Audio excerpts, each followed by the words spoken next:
5 класс, 3 модуль, 7-8 урок. Казахстан барсы. Мультфильм негізінде. Казахстанский барс на основе мультфильма. Страница 63. Задание 3. Ертеде бүркіт кім күшті деген қазақша күрестен сайыс өткіземін деп жан-жануарларға жар салыпты.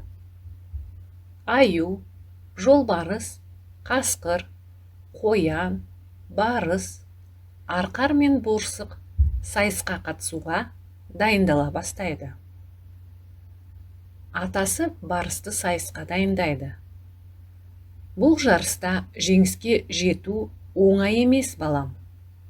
Сайыста күшті болу керек, бірақ епті болған одан да пайдалы.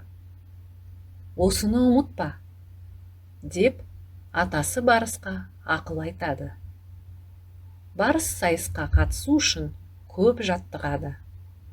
Сонымен сайыс күні де келіп жетеді. Бүркіт, қабан, таутеке төреші болады. Сайыс жарыста жеңген аңның атымен аталатын болады, деп бүркіт жариялайды. Қасқыр мен қоян, арқар мен борсық, аю мен қабан, барыс пен келес күреседі. Қоян қасқырды, аю қабанды, борсық арқарды, барыс келесті жеңеді. Жартылай сайыста аю мен қоян, барыс пен борсық күреседі.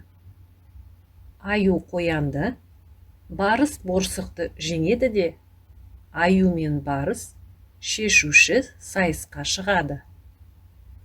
Барыс аюмен күреседі.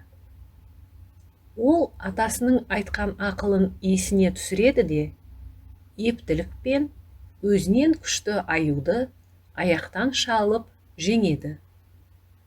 Сөйтіп, барыс ептілік пен төзімділік көрсетіп, жеңімпаз атанады. Содан бері қазақша күрестен болатын сайыс барыстың атымен аталатын болды.